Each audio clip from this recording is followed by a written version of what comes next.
the Unofficial 40 from Soonerscoop.com. Featuring site publishers Carey Murdoch and Josh McQuistion, along with videographer Eddie Radosevich. It's the Unofficial 40 on Soonerscoop.com. All right, we are back once again following a victory by the Sooners over the Tulane Green Wave, 56-14. And we've got plenty to talk about today. Last week, I'm going to tell you guys right now, biggest podcast that we've ever had was the Plant Your Flag Baker Mayfield edition.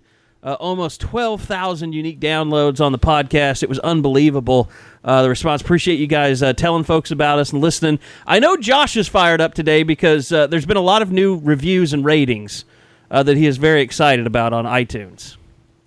Yeah, I've gotten into it, Carey. You're the one that started this whole thing, and then the other day I was actually going to download it myself and found a few that I think people are going to like. I think this is going to be a strong show, if nothing else, because of the reviews. How would your sorry Android ass handle iTunes? I don't understand that. Well, I was looking on my computer. I sometimes, like I said, I think you guys can tell anybody that that out there listening, I am shameless in my desire to promote the site or do whatever.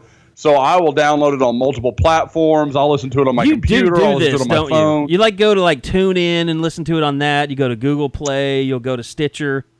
Like do you have like all the apps and everything?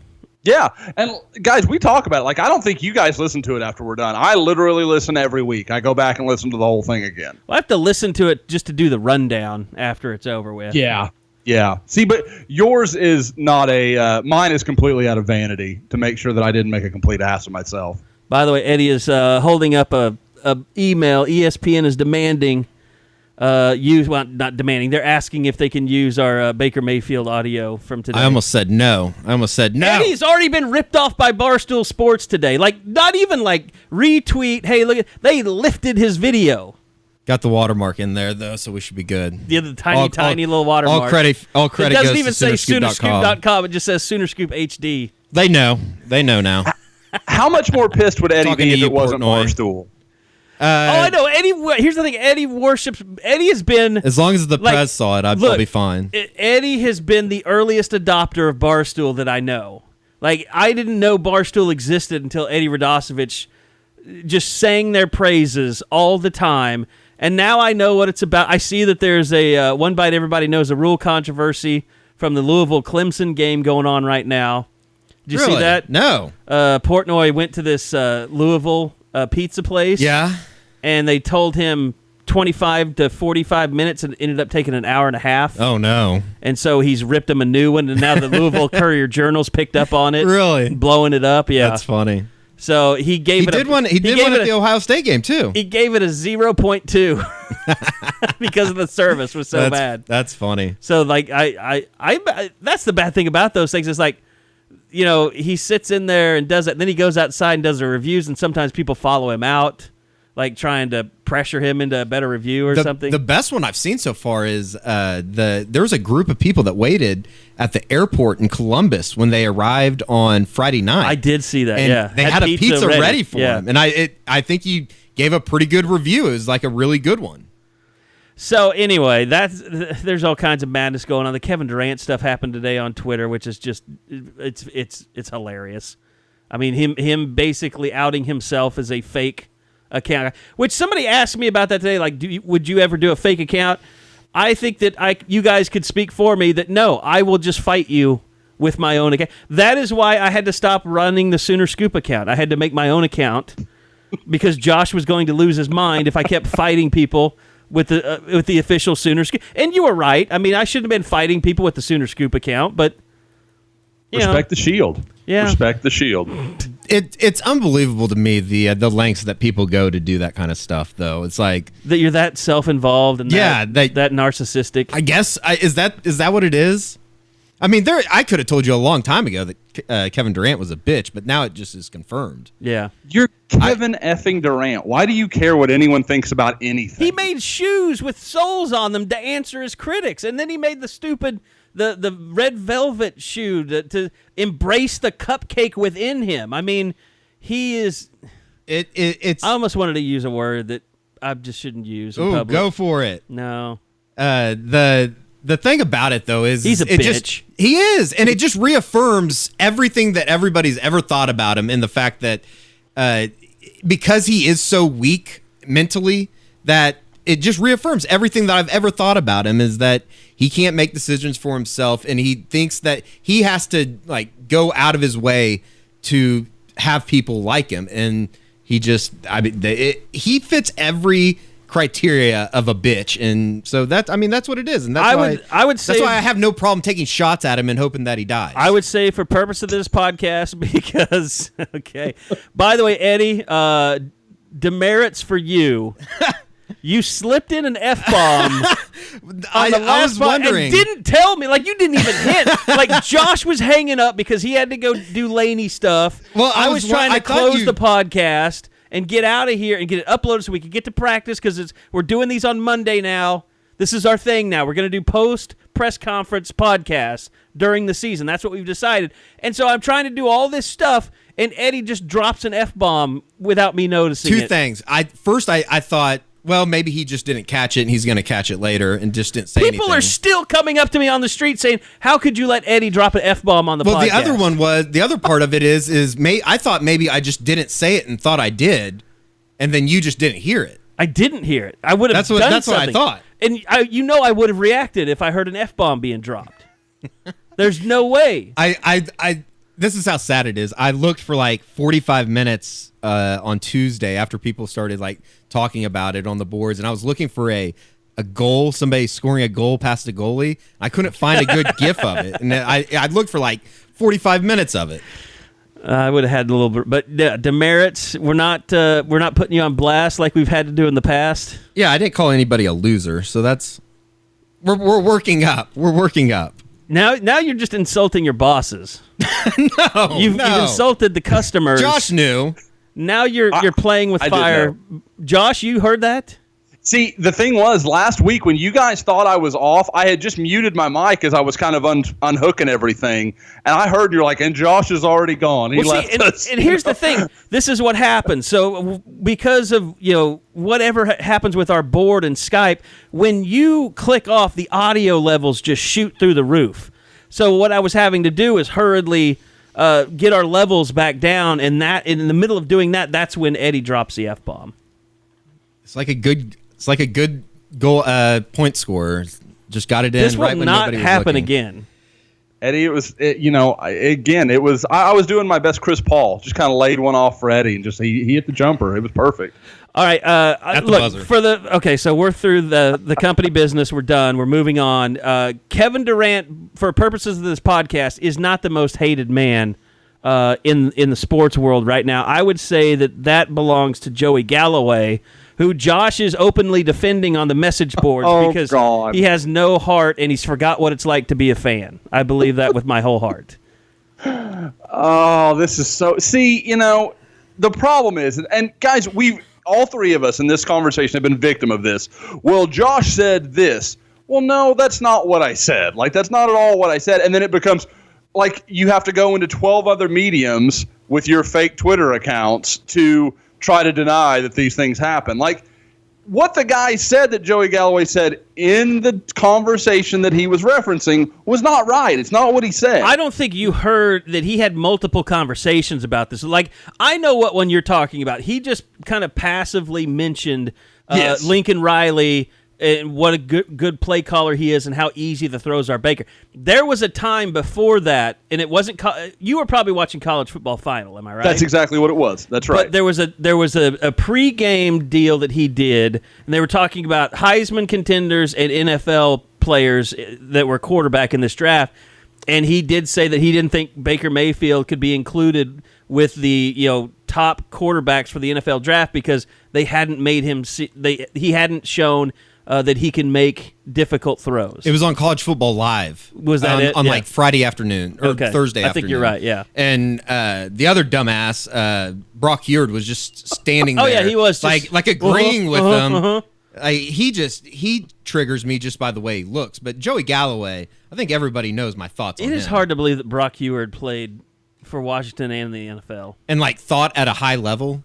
Like he doesn't look he doesn't look like a thinker at a high level. Yeah. He's got those heavy eyebrows. I want it to be clear. That statement is the dumbest shit I've ever heard. Like that's just I'm still amazed by the throw he made to Michael Jones against Ohio State. People have no idea the degree of difficulty in that throw. Great throw. That was I thought the throw to Jeff Badette was one of the good throws. Yeah. The throw he made, even though it wasn't long, it was the Trey Sermon throw. Mm-hmm. Yeah. Across the field, that's an amazing throw. Running toward him, making that throw. I mean, you could talk about moving to your left or right. That's a totally different thing when you're running towards someone and you thread the needle like he did. And then he did the same thing to CeeDee Lamb on a slant route. And he tried to do that. He's tried to do that to Jeff Mead, but he never seems to come up with the ball. Yeah. Oh, that's another topic. But you guys know I love NFL scouting. I love watching all that stuff. I'm really big into it. When you watch these guys that I think have good opinions, and a lot of them, like Daniel Jeremiah has worked in NFL front offices, he'll talk about, well, we like this about the guy, but we haven't really seen him, be forced to move off of his spot. Baker Mayfield is never on his spot. He's always moving around, because he'll sometimes extend a play longer than it should, and that's a detriment to his game. Like he's going to have to learn in the NFL. You don't have that watch or that clock. You're going to have to get rid of it. You can't run away from everybody in the NFL like you can in college. But you can't tell me that the guy doesn't know how to throw under duress. Like, I don't think there's anybody in college football that's even close to him in throwing in situations where the play has broken down. I just totally when you were talking about that, the only thing that was going through my head was this, and I'm sorry you can't hear it, Josh. Todd. When you're talking about, I was playing a little Frank Caliendo there, just screaming, Todd.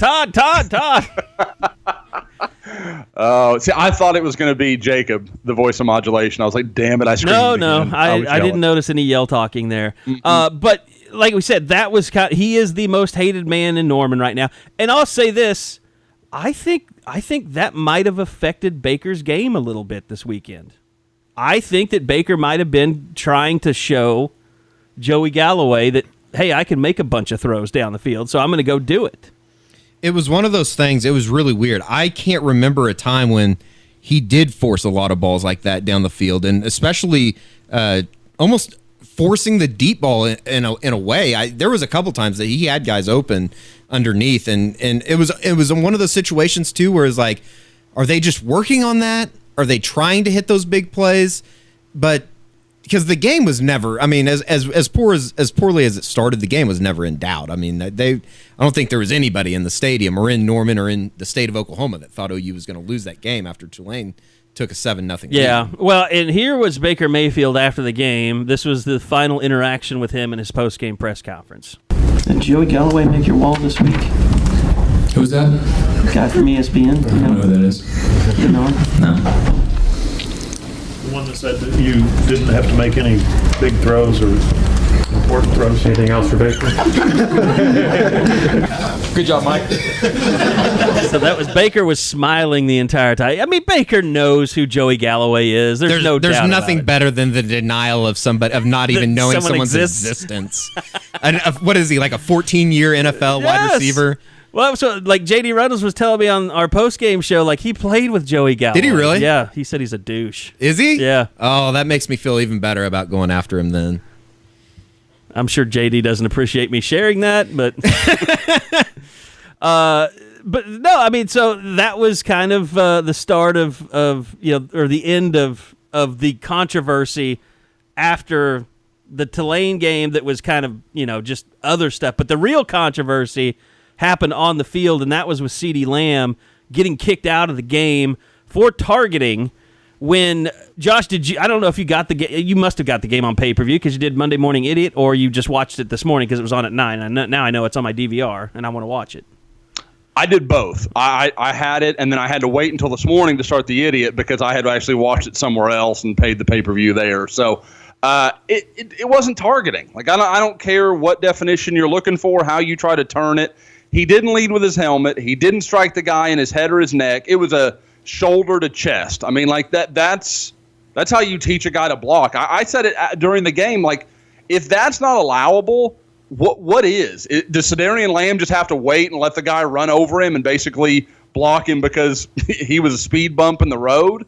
There's no way to do that without Lamb injuring himself. It would You're be just going to have to rely. It would not be a football play. It would be some awkward, play that no one teaches you how to do, which is to turn your back and basically become like you're trying to block someone out on the blocks playing basketball.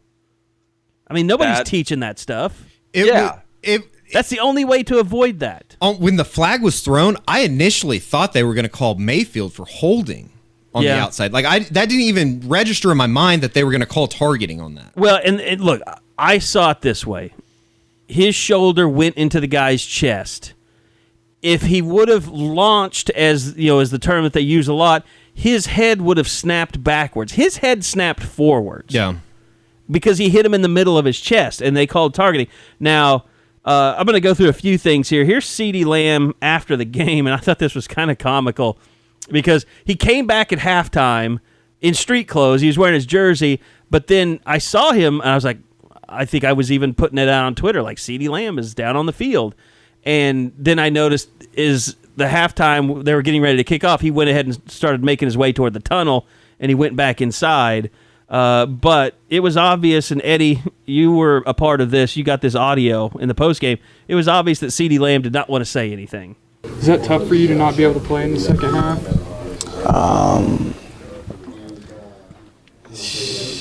I can't really talk about that either. I'm sorry.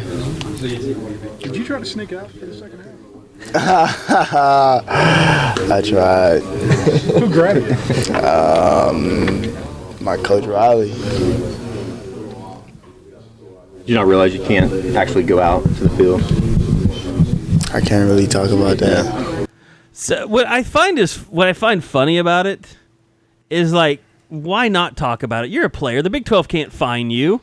I mean, you make enough money for the NCAA and for the institution and for the Big 12. Say whatever the hell you want. I'm sure it was one of those deals where it was just like they told him not to talk about it. This is, I think, his first post-game press conference. It was the second time he's ever talked to the media, and I'm sure that he, it was just one of those situations that he didn't want to say anything and later end up getting in trouble. So it was funny, though. Here was Baker when he was asked about. I actually asked him about it in the post-game.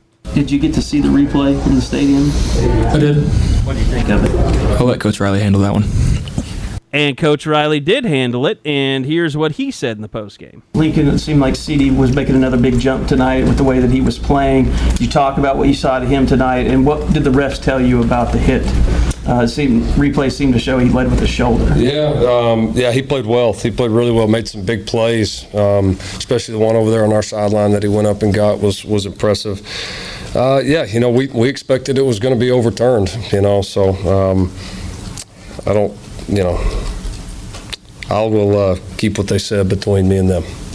Is it a defenseless receiver, but I guess he couldn't see it coming? Is that why they called it? They tell you?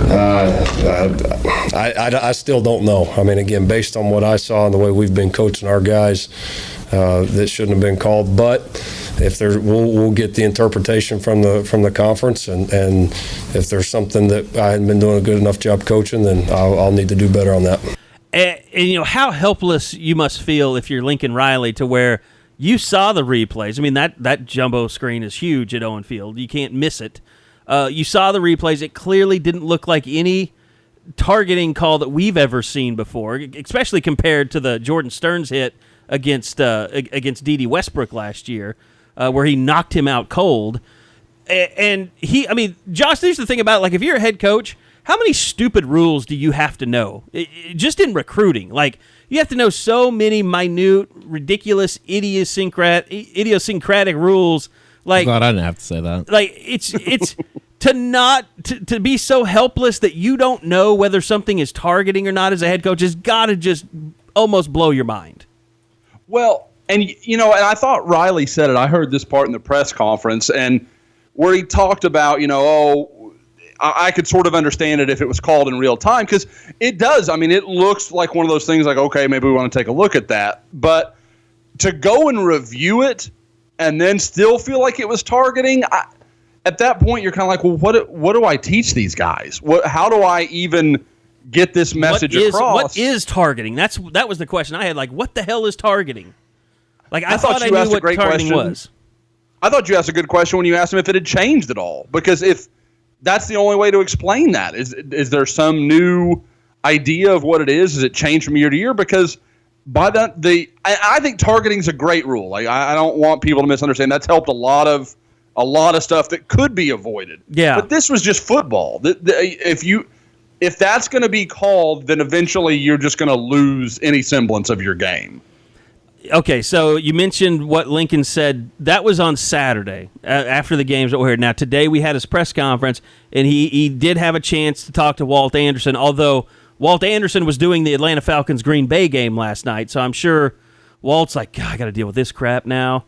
You know, I mean, we all know what that's like traveling, and you've got all these other responsibilities. We're like, hey, Walt, you signed up for it. He probably just didn't call him back and was like, "Oh, I'll get back to you." He probably knew what it was before he even called. I mean, he probably was expecting his call. Lincoln's number in his phone. Oh, I'm sure, yeah. I mean, I'm sure Walt, I'm sure he answers the phone anytime a head coach calls him at a college level, especially the Oklahoma head coach. So here's Lincoln Riley talking about his conversation with Walt Anderson, the head of officiating, today.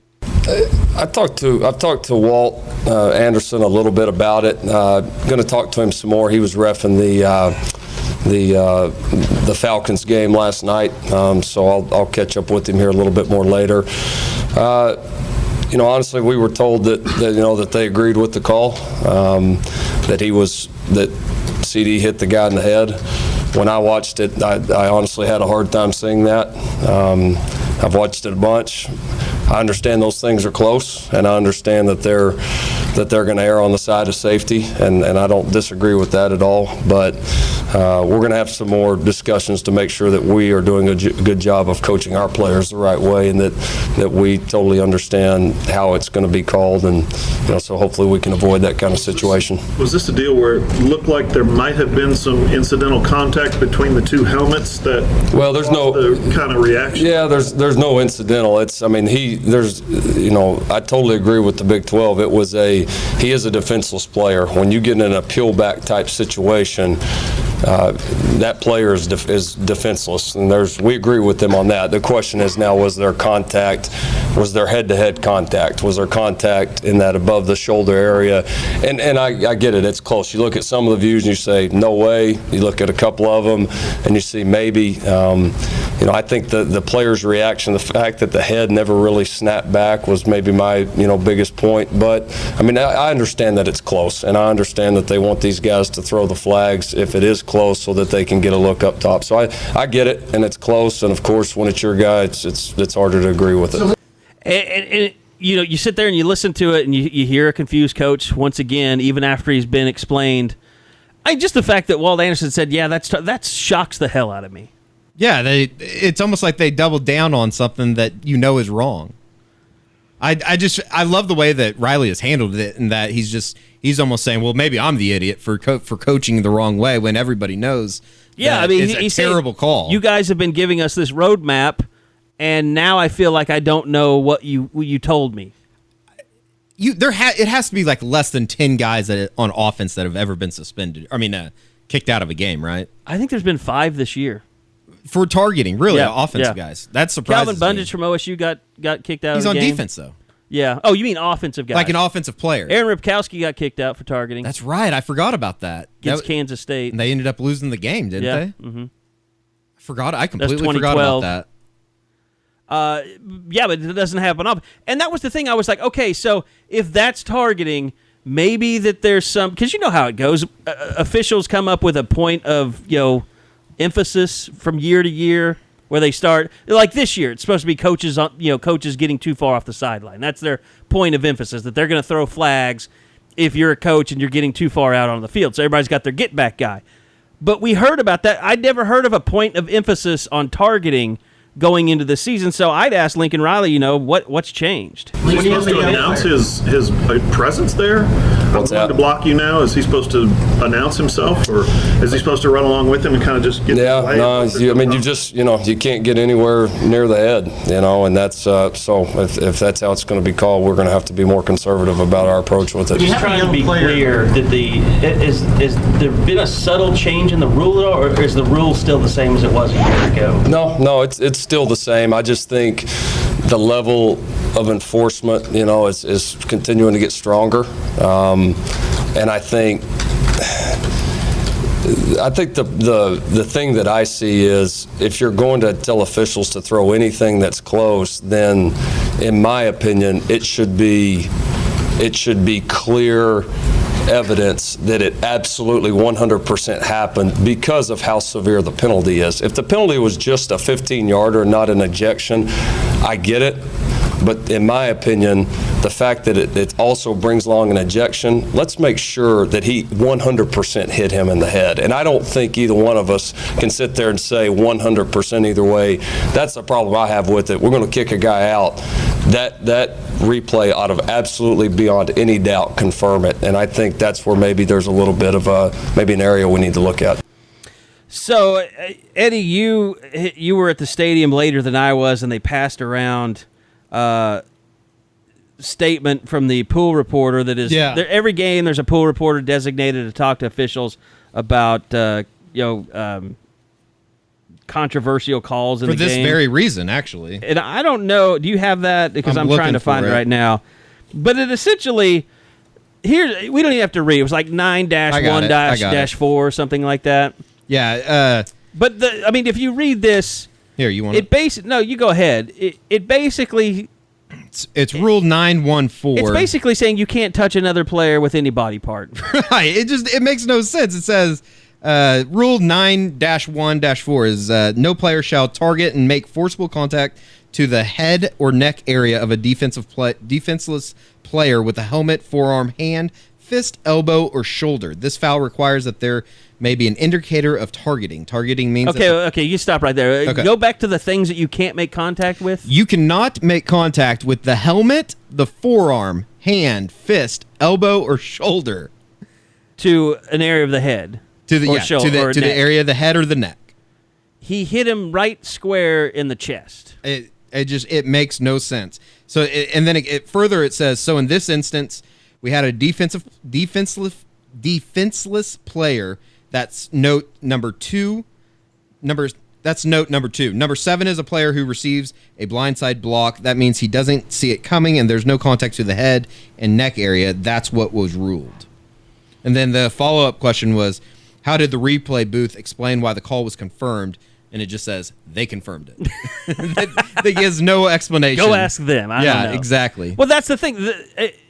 It came down to a judgment call on the replay booth who confirmed a call that even Lincoln Riley was pretty clear there. He didn't see the head going forward to him meant that there wasn't contact with the head or the neck. It's almost like they know that... If you get into a car crash and you're wearing your seatbelt and you hit a wall, your neck snaps forward. Now, if a beam comes through your window, an iron beam comes through your window and hits you in the head, it goes backwards. And that's just bad luck. And ends up in the back seat probably.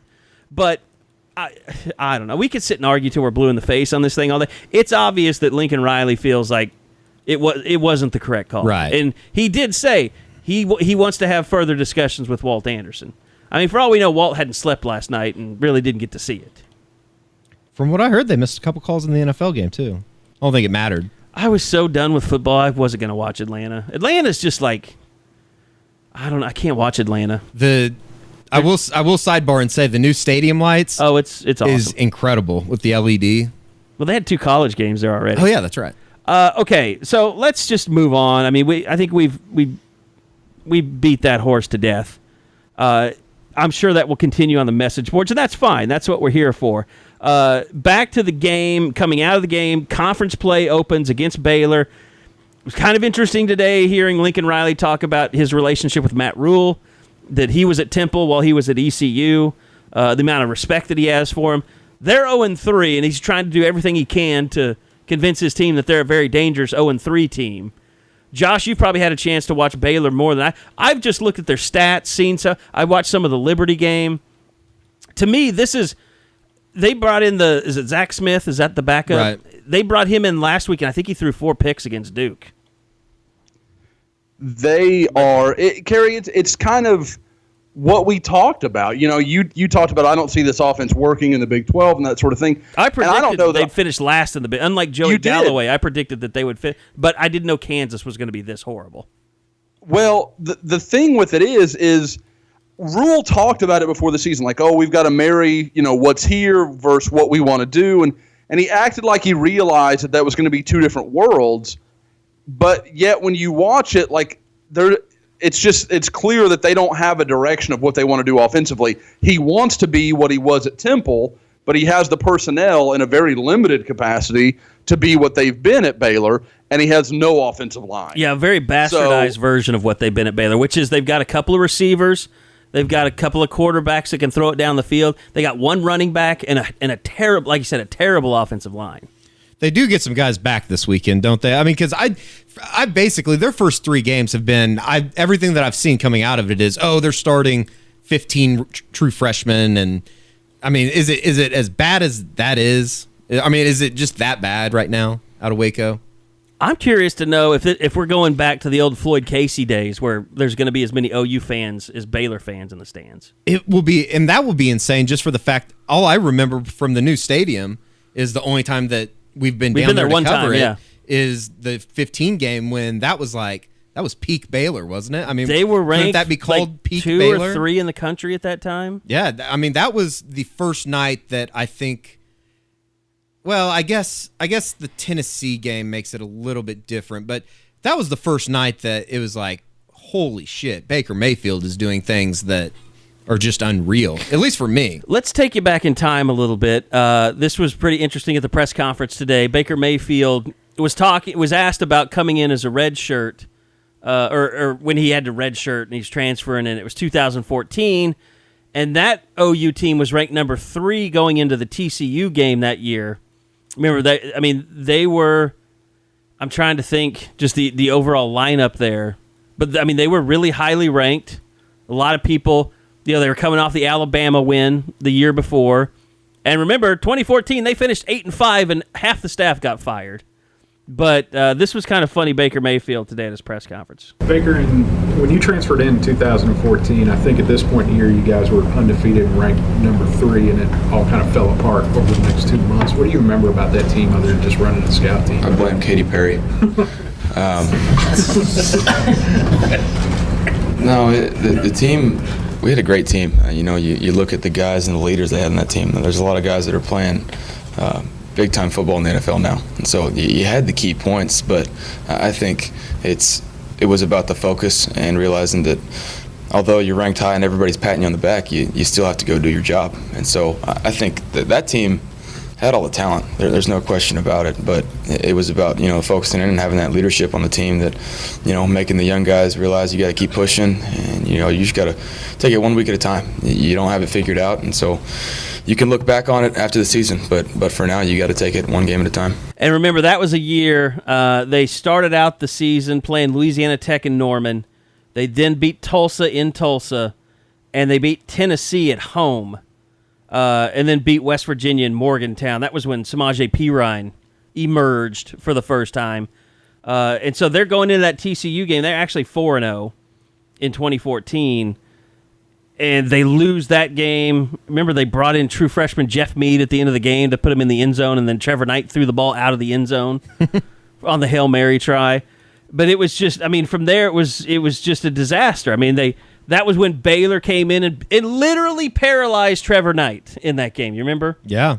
He was on the field paralyzed. They won. That was the Mike Stoops, Julian Wilson argument game. The home crowd booing the defense in the second half. And they lost to Oklahoma State on the re-kick. And then they got beat. They got their heads kicked in by Clemson. That 2014 Baylor game at home was that was a low point, a very low point. Not just the Bob Stoops era, but just OU football in general. Because that was kind of like the statement that Baylor had surpassed you in every way. Right. And then the next year, Baker's the quarterback. They go to Baylor, and they get the win there. It was raining. It was a hard. That's where it turned to me for Oklahoma. That's where they ended up going to the college football playoff that year. But that's where OU got their fight back as a program. Yeah, and I mean, who knows? I mean, the next week was extremely tough. I think that that was the next game was the game that they beat Baylor, and then they go up to Stillwater and win, and the rest is history. But yeah, that was definitely a turning point. And just as far as, if I remember correctly, that was kind of a coming out party for Dimitri Flowers as well. Yeah, it was, and Mark Andrews too. And remember, Sterling had that catch on the sideline where they called it incomplete, but then went back and overturned it. Yep, because it was an unbelievable catch, and that was when the pylon cam first came into existence. I remember that was when the greatness of the pylon cam became to be known. Now you take your pylon cam photo before every game. I do, which I think is a lovely picture. It is. I enjoy it. But yeah, so I really am just bringing this up to bring up Eddie's walk-off shot today at the press conference. Eddie had his walk-off shot of all walk-off shots because Baker mentioned and. I remember driving to Fort Worth, and I'm doing the pregame show on the radio, and we're coming around a big circle to get to the stadium, getting off the highway. And I hear them talking about Katy Perry, that she basically hit on Trevor Knight on College Game Day. And then it just all, like Baker said, it went to shit from there. So here's Eddie's walk-off shot at the end of today's press conference. And blaming Katy Perry, does that make you officially team Taylor Swift, or did you just break down the contrast comparison there? I don't think there's any comparison. Thank you, Baker. Yeah, no problem, Eddie. Yeah, thank you. See, Josh, that is I'm sorry you couldn't hear the gloriousness of that, but that is why maybe the most proud and most shame I've ever felt. No, I have heard it, guys, and I am super. I want you to know, Eddie, the biggest fan of that maneuver in this house was one Miss Tiffany McQuistion, who is a huge Taylor Swift fan. Very good. Have you been dragged to Taylor Swift concerts? Oh, no, I have never been to one. She's actually sitting next to me. Tiffany, have you ever been to a Taylor Swift concert? No. She is just a big fan, and I have to hear a lot of Taylor Swift. I used to not be, and I don't know if I am. Really, I would say if given between the two, though, I'm definitely a Team Taylor. Would you say over Team Katy? Would you say, Josh, that you keep putting babies into your wife so she doesn't have a blank space? No. And I'm just going to dodge all of the ways that question could go wrong. No, but for Tell me, Tiffany what question I just asked you because she can't hear it. I bet.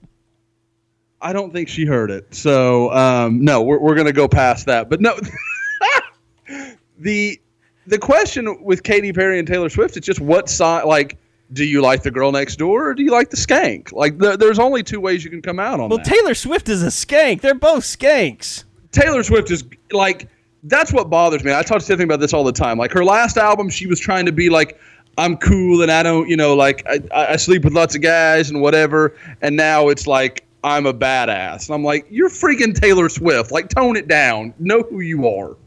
She makes more money than anybody else on the planet right now. Yes. Every year. Yep. No, good for her. And she just bangs guys to get songs.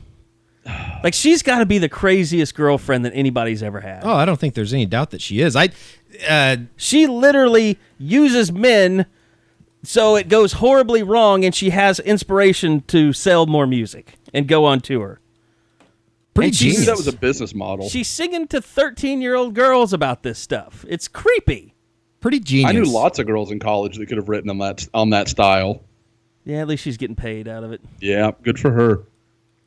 Katy Perry's just lost it. I mean, oh yeah, she has. She's completely lost it. She's heading off the edge of a cliff. In fact, she still has great boobs, but I'm comfortable to say Katy Perry, the clock starts now. 10 years or less, drug addict, rehab. God! 10 years. I think it's a fair. I think years Eddie may be giving her more too. time than she needs. Yeah, I'll go 5 years actually. I think that might be right. The thing with, like, is there any question that when she did the Super Bowl and the damn dancing, was it Dolphins? The Sharks. The Sharks. Yeah.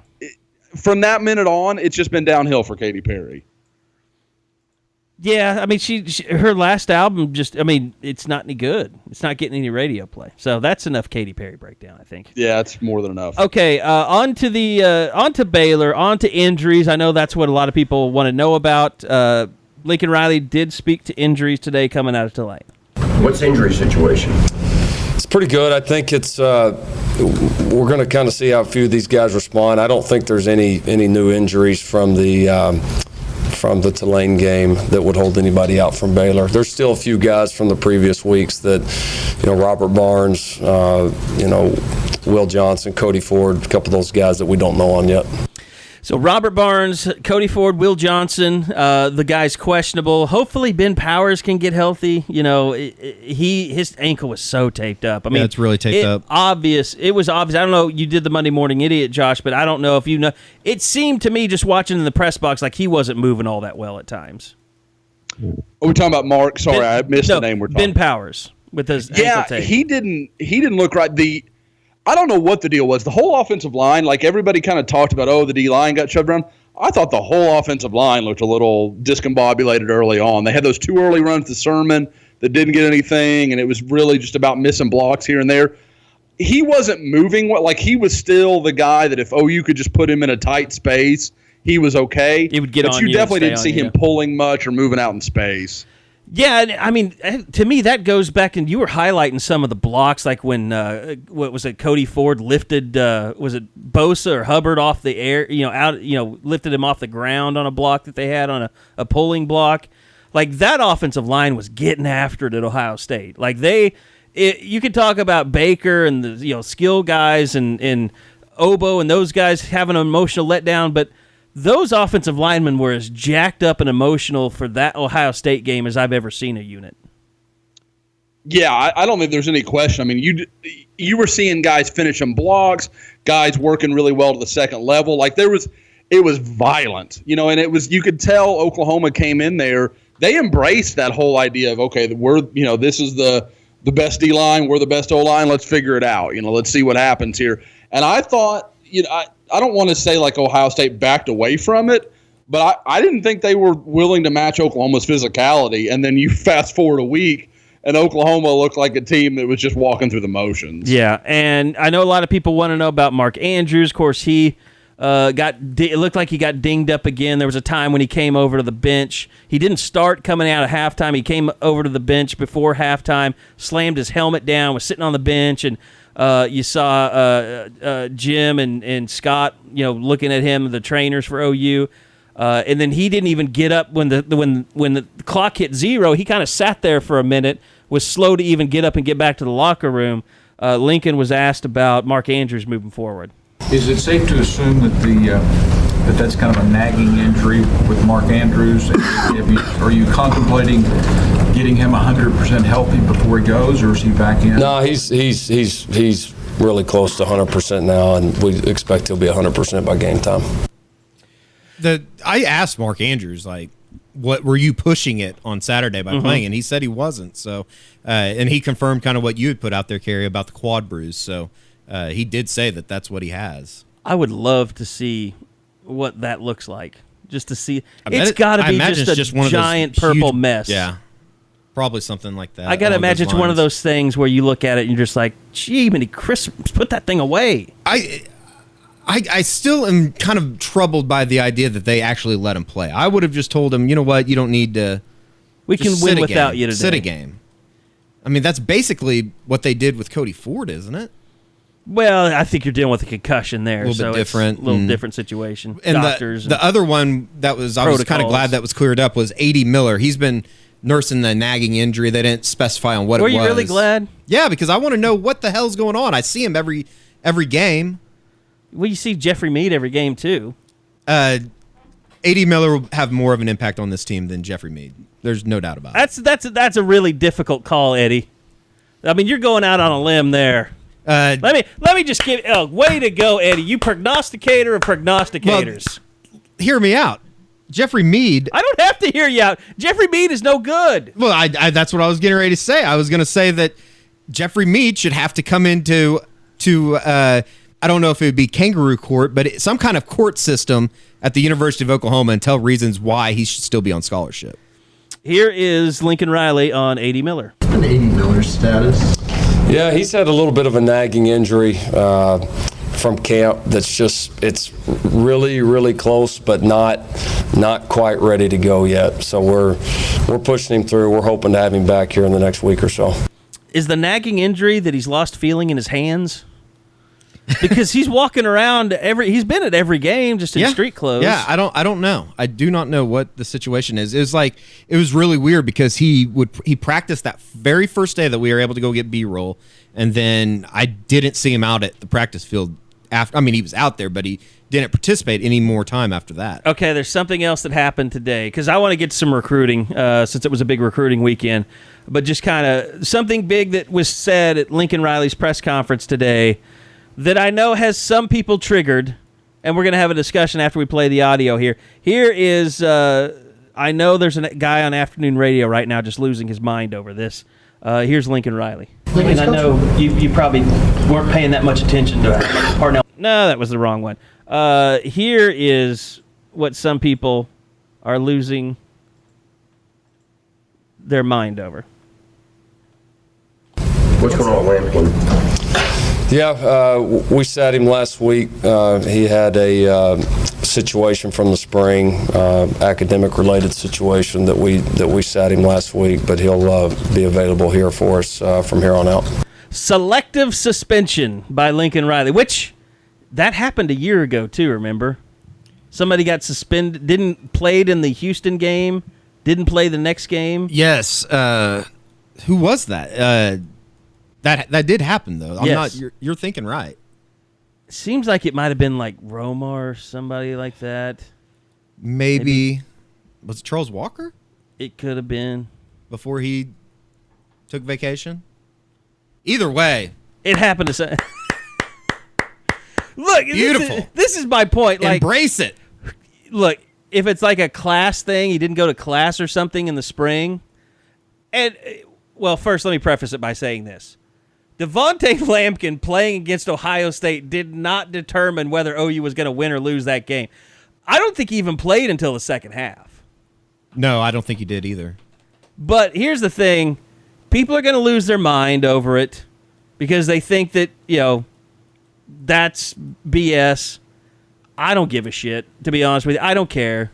The only thing if it's an administrative penalty.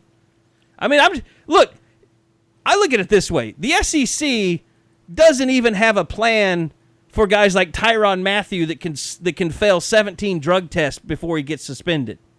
Like, OU has a plan where you have to fail 3 drug tests. Like, OU, for certain things, they are very discipline heavy.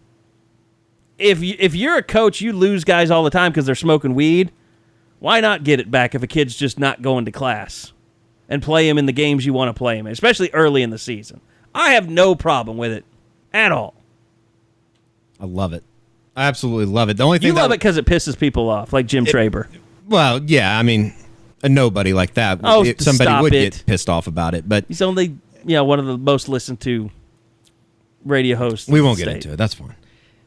Well, I mean, he's on the same level of being a bitch like KD, but I won't get Eddie. you in I don't want the phone calls. He could call me again. Your opinion is not worth. We're not talking about that. Your opinion is not worth the phone calls to me when it comes to people I work with. Okay, I'll Just stop. like I won't rip on the radio stations that I'll allow things like the franchise to be said on this podcast. Okay. I've played questions from John Hoover. I'm not being petty. You don't be petty. Well, those are some stupid questions too. So we'll just even it all out. My God. The thing about it is attack everybody and everything all the time. Everybody's free game. The thing about it is the only thing that would have made it better is if Riley would have said, yeah, we didn't need him against Tulane, so we suspended him. And then went double middle fingers, maybe dropped a 4-letter word and walked off the stage. You just put on his shades and said, deal with it. Yes, exactly. That would have been awesome. Like if he would have just pulled some shades out from the podium. Yeah, like before he answered the question, put some shades on. He was suspended last game. And then waved at him. Because it was just for academics. And then got his whole family up there. And Caitlin, come up here. Hi, haters. And waved at him. And then that was the end of the press conference. I love it. I love that decision. I've been saying for weeks, embrace. Do what you want. Do what you want. Embrace the bad boy image. Now they just need to play like a guy after shoplifting or something against Texas, and that would like complete the full circle. Josh is on Laney duty.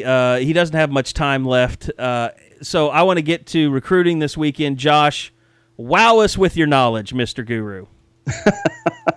Well, it's so funny. Just go straight into yell talking mode. So anyway, we'll with what Oklahoma had in this weekend, I think everybody should understand it's a Tulane visit weekend. It shouldn't have been any big deal. There shouldn't have been a bunch of elite guys there. But Oklahoma had 10, 12, not just, they have an offer, but guys that Oklahoma would really, really like to land. 4 official visitors, Jalen Redmond, the longtime commitment from Midwest City, along with Merlin Robertson, Kalen Gervin, and I didn't pull up the list. I got cocky. I was like, I don't need the list. I'll just skip right past it. But Bobby Brown, the other one, I can't believe I forgot him. And it sounded, I talked to each of them yesterday. Everything sounded really positive. I actually have posted a note on the board. Merlin Robertson has now told me Oklahoma is now his number one school. And so tell the folks out there who the hell Merlin Robertson is. Oh, you're right. No, I failed again.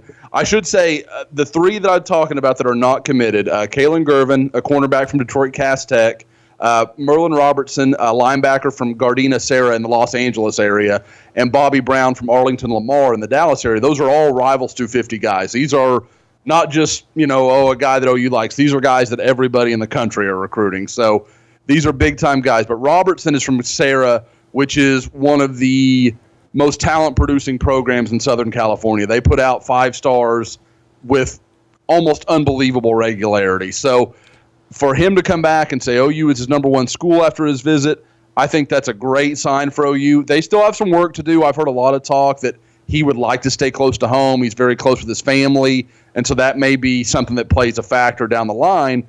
But clearly Oklahoma did what they needed to do on this visit. With Bobby Brown, one of Oklahoma's top defensive line targets, a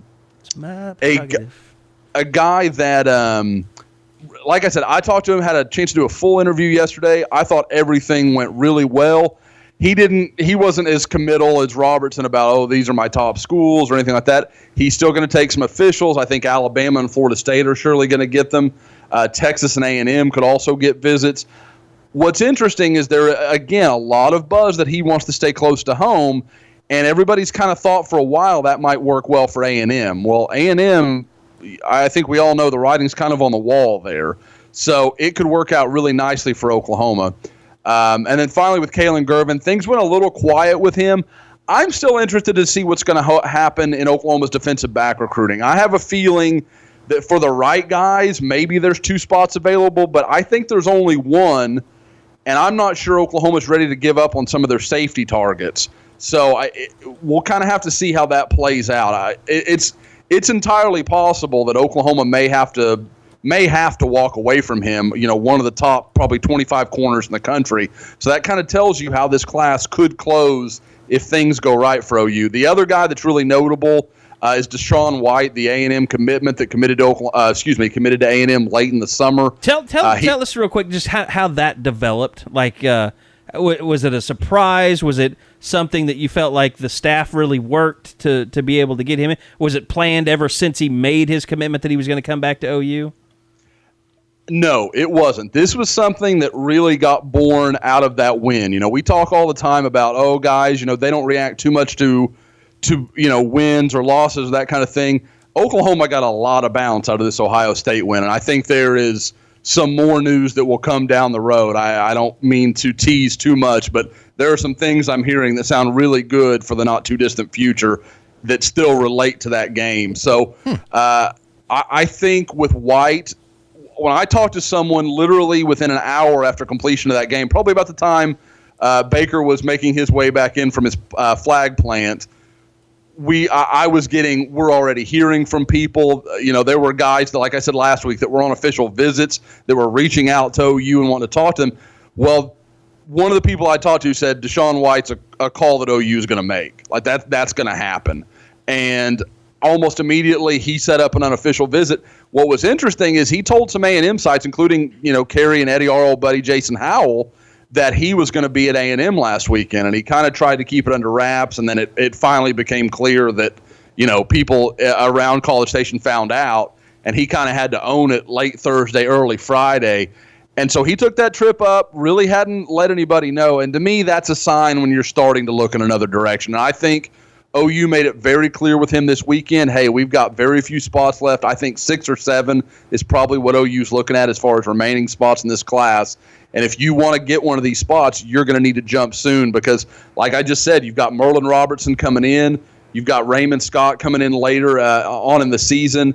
You have several other linebackers that I still think maybe OU could get a visit from. Again, kind of the stuff I'm hearing relating to some positive news here, maybe around that Iowa State weekend. So there's a lot going on right now, but I mean, I literally can't pick up the phone without hearing something positive in OU recruiting. It's as good an upbeat as I've heard in a long time. Now that we're a couple weeks removed from the Ohio State game, Josh, Can you put into perspective just how big that win was, and just as far as not necessarily going and beating Ohio State, but just momentum-wise? I mean, is that wrong to say that it's as high as it's ever been? At least for me, with working with you guys, I can't remember a time that it seems like everything they touch is turning into something good right now. Oh, I mean, it's a combination of things, but I mean, it feels hotter to me right now than it did in June when they picked up like 9 commitments in 20 days or some crazy thing. I mean, that's kind of the perspective. Now, the reality is you've got some really elite guys that are kind of either like Ruben Unije that everybody knows is going to wait till November. Oklahoma's going to have to wait for him. But if they can wait that long, then I think that's a very good possible land where Oklahoma could get their third, top 15 offensive tackle in the country in this class. So, I mean, talk about addressing a need. But, yeah, I mean, and you look at some of the other pieces, like I mentioned, Merlin Robertson would be a huge get. Raymond Scott's one of the best kind of outside linebacker targets in the country. He's going to visit. If OU could turn him away from USC, I mean, you're just talking about so much momentum. And some of it is born from that game. But also, Oklahoma is just so active right now in recruiting that they're able to seize on these. These aren't guys that haven't talked to them in months. These are guys that they have stayed with, have continued to talk to, and now, hey, did you see what happened? And all these kids did. This isn't hey, did you catch the K-State game last week, on Fox Sports 1 or whatever. No, this was a nationally televised top 5 game that everyone watched. I said it last week. Kalen Gervin DVR'd the damn thing and watched it. Like, I literally don't ever hear kids talk about watching a game the following day. But that kind of that win, it just gives OU so much credibility, and they were able to shake off OU's really good in the Big 12, but once they face other schools, they struggle. They can just shut all that up. It's a lot like when OU beat Alabama in the Sugar Bowl. They could stop all that conversation because there was no way you could question the competition. Now, okay, so Spencer Rattler comes in. He's the 29 quarterback commit out of Phoenix, Pinnacle High School. He comes in with Trajan Bridges, who just committed, also Jaqueline Crawford, who's already committed. But did maybe his biggest impact, could it have been on Noah Kane, the running back from IMG Academy that came in? I think that was the guy. I mean, you saw pictures of it where it was Bridges, Austin Stogner, and Spencer Rattler with Noah Kane. I mean, they really – I think Oklahoma really tried to make that a, hey, we're all together kind of thing. And for people that think, oh, well, that's just outlandish, well, you have to remember Noah Kane is from the Dallas-Fort Worth area. He's a Denton Guyer guy. So he probably knows Bridges. He probably knows Stogner. And I know Spencer Rattler is very much one of these guys that's talking to other recruits, having conversations. He's been an active recruiter since the day he committed.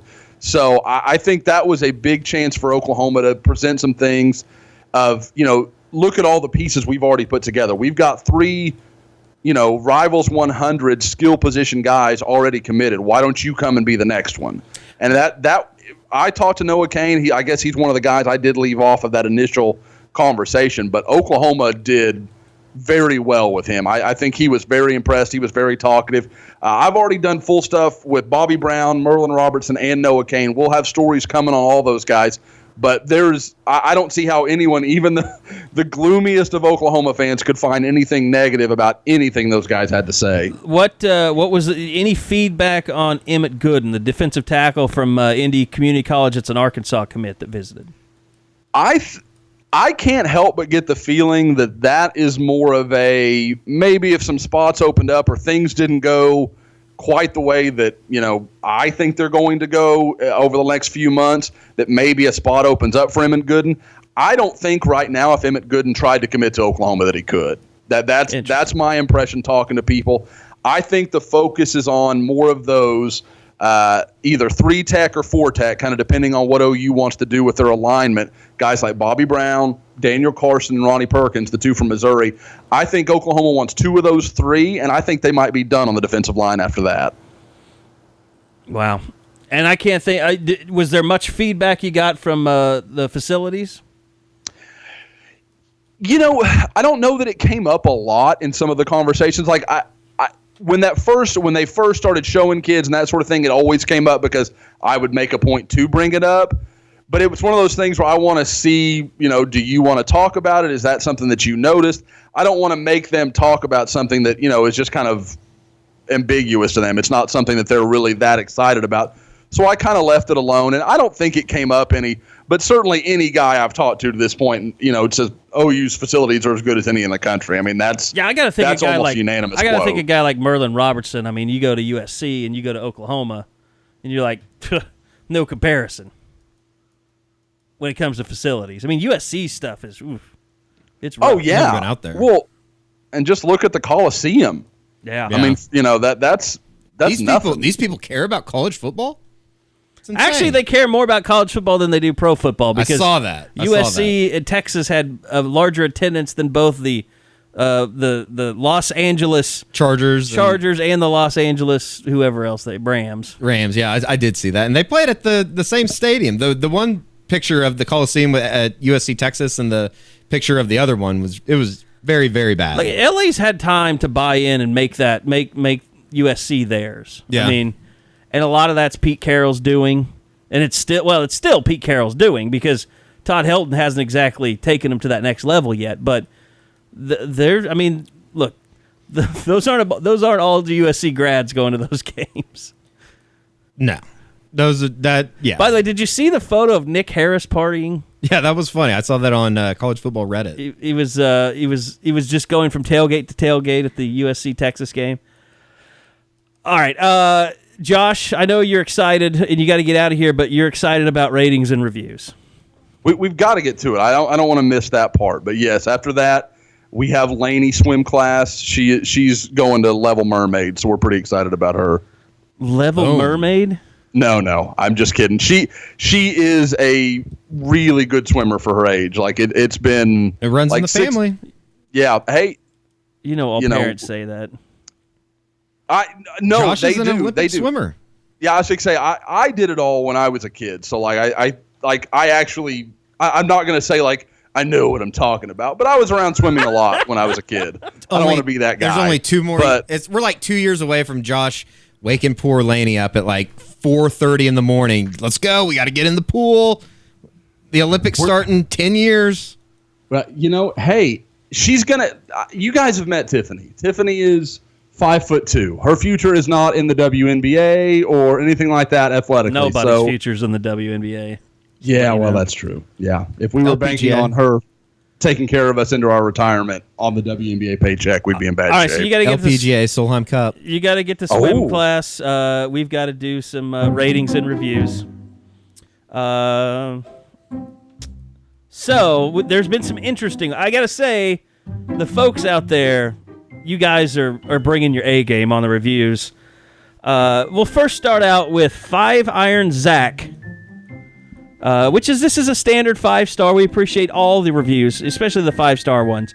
This is just a genuine review. Good podcast. Sounds almost like a radio show. Easy to listen to. Covers most of the big sports stories at OU. Not just a fix for recruiting diehards. Seems like a shot at Josh to me. I'm going to take it that way, just because I feel like I need a Baker Mayfield chip on my shoulder. There are some shots at Josh in our latest ratings and reviews. By the way, go to iTunes page, give us a rating and review, and we'll read it on our next podcast. This one from TW Bryant 88. Love this podcast. 5 stars, by the way. Love this podcast. Even when the guys go on crazy rabbit trails, Carey and Josh are awesome. Eddie is a douche, but a lovable douche. He's our douche. But seriously, who doesn't know how to say salmon? Keep up the good work, guys. Eddie's just you can't call him anything. That's fine. Eddie just goes into his hiding place whenever he hears somebody coming after him on a review. No, that's fine. I'm not going to tell him how to think. That was titled Excellent Sooner Podcast. Here's our next review. Infotainment at its best. It's from JP7 Mag.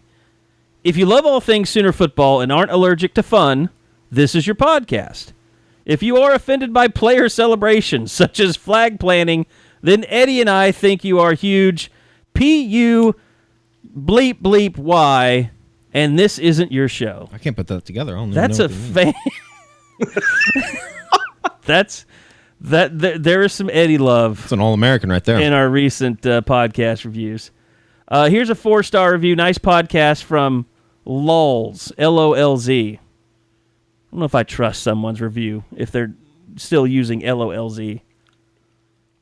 They like the cats. Maybe it's like Is it Lol's cats or maybe it's like cats? a really cute capper or something. Recently found this podcast about Sooner football. Great info about the team, recruiting, and more. Only issue is Josh speaks a bit too much. Great listen, though. Wow. Do you know how much that guy hated that last segment on recruiting? He was like, shut this guy up. It was a great segment. I would change nothing about this show. All right, less than 3, but it's a 5-star review. 3 former frat daddies attempt to live vicariously through underage boys that dream of touching each other violently for a living.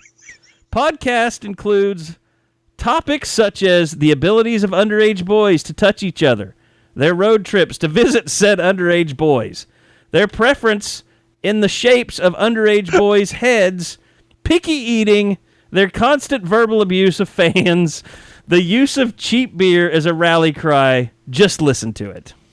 Was that signed from the Pennsylvania State of Corrections? Clay Mitch 95. Oh, I thought maybe that was from Jerry Sandusky. He made this account in 1990. He was probably born in 1995. That was strong. That was. Is it? I celebrate I think all three that of us review. like them better when they're hateful. And it was a 5-star. Yeah. Now I know I want the good. I want the good stars. Like, 'cause I want somebody to see it and be like, "Oh, I want to listen to this," and then they can read the reviews and be like, "Oh God, this might be something not what I expected." I can one up that one actually. I can tell this is a man after Eddie's own heart. His title is "Pardon My Roast." His name is Sooner Scoop Commenter. You know this was going to be good. I like this guy. An overweight, washed-out JUCO baseball player with low T and a morning radio show. A lake dad with his pregnant wife and 3-year-old daughter. And a 30-year-old man boy with a camera. See, the Rivals website is talking. We hate it just as much as you all. Yeah, we're not fans. Sorry. Okay, you want me to start? I'm going to start over here. Now, see, Rivals is forcing me to edit the podcast. Pardon My Roast by Sooner Scoop Commenter. An overweight, washed-out JUCO baseball player with low T and a morning radio show. A lake dad with his pregnant wife and 3-year-old daughter. And a 30-year-old man boy with a camera talk all things Sooner football and occasionally softball, hashtag Natty's for Patty, with random diatribes about Laney's swim lessons, that's apropos, or proposed land bridges from 747 Asp to Sugars for the sweeter things in life. This podcast gets little accomplished and leaves much to be desired. This is exactly why everyone listening should pause this show immediately and go to Soonerscoop.com and subscribe. Subscribe. Seriously, do it. Murdoch needs Taco Tico. Josh needs more diapers and gas money for his monster truck. Eddie just needs a raise. That's a man that knows what he's talking about. How many of these are you going to create, Eddie? No kidding. That is totally you. Well, it's all my buddies, so I gotta pay all the bagmen off. That's somebody that listens to the podcast religiously. That is a good listener right there. So we appreciate. He hasn't missed one. We appreciate all you guys. We're going to let Josh get to swim lessons with his future Olympic swimmer. Eddie has one thing he wants to chime in on. I was just going to say an ad, and I'm sure Josh. Cuss. No, I'm not. It's actually, this is a serious thing. Tuesday and Wednesday, I forgot. I need to check and see which ones they are. But Bray Walker and Ron Tatum will get their U.S. Army All-American jerseys, and I'll be there the next 2 days covering that. It's usually, I think anybody that knows the drill knows what goes down at those. So we'll be talking to him. We went to Ron Tatum's game last Friday, so we can talk to him about that. They upset Bixby, so we will be there. And I think Josh Proctor actually gets his on Thursday. And are you going to go there and boo him? No, no, we don't need to do that. But who knows? Maybe might go up there and help out Ohio State. Yeah, maybe as your penance it's on Thursday. for dropping an F-bomb last week. Maybe you can get Sooner 145 to go with you, or Blaine Brown. See, now you're teasing the monkeys at the zoo. You were just throwing chum out there in the water. You want me to say the F word, don't you? Because it would be F word no. Okay, you've spoken. All right, Josh, thanks so much. I'll let you get to swim class. Don't let your kid drown. You'd be a horrible father if you did that. I got it. She is safe at all times. Her dad is borderline super lifeguard. Eddie, I think, thank you. Thank you for thanking me. Guys, thanks so much for listening to the podcast. If you like the podcast, give us a try at Soonerscoop.com. You won't regret it. It's a great year for the Sooners, getting ready to play Baylor. We're going to see how far this thing goes. Could be all the way to a national title game. We'll see. But we'll be there with you every step of the way. So if you like the podcast, go sign up for Soonerscoop.com. We would certainly appreciate your business, and Eddie will not be allowed to call you a loser, no matter what you do. That's only if you sign up, though. Yes. Anyway, thanks so much for listening. We'll see you guys next time on the Unofficial 40 after Baylor. Podcasts from Soonerscoop.com.